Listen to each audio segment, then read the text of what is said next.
Conversion cost is the cost of converting raw and packing materials into finished products. It is considered as a controllable cost owing to the components of fixed costs, variable costs, and depreciation. Traditionally, the conversion cost has always been measured as a percentage of your net proceeds of sales. But more recently, the conversion cost per kilogram or per ton is attracting a lot more attention, and rightly so as well, because it is the cost of producing a finished product.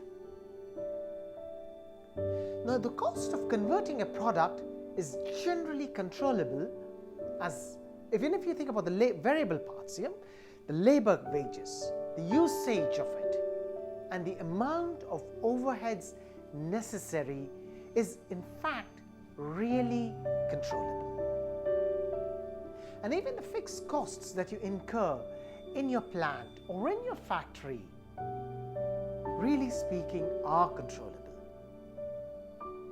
Depreciation, however, on the other hand, to some extent is not entirely controllable, as fixed assets are procured for a lengthy period of time, and they have to be depreciated. But again, if you dig a little deeper, you will realize that depreciation too is a necessary expense that needs to be incurred to produce a product. Now, one can and should really make a decision of whether to manufacture or whether to purchase it from outside. Now, these decisions need to be made in the context of whether it is cheaper to make it in-house, or and slap on the depreciation, or outsource the production entirely.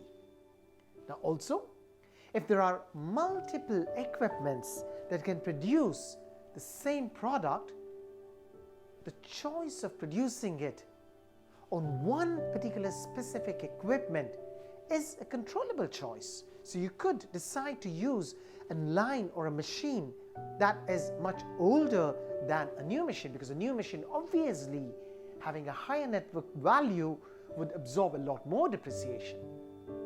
And thus, depreciation of that equipment could be considered as a controllable expense. Now, financially speaking, depreciation is indeed a non-cash expense. You don't pay out cash for depreciation, it's just an accounting treatment. But remember that when you capitalize the equipment, it must have been paid out of the capital or through a loan for which you would have a cash bearing.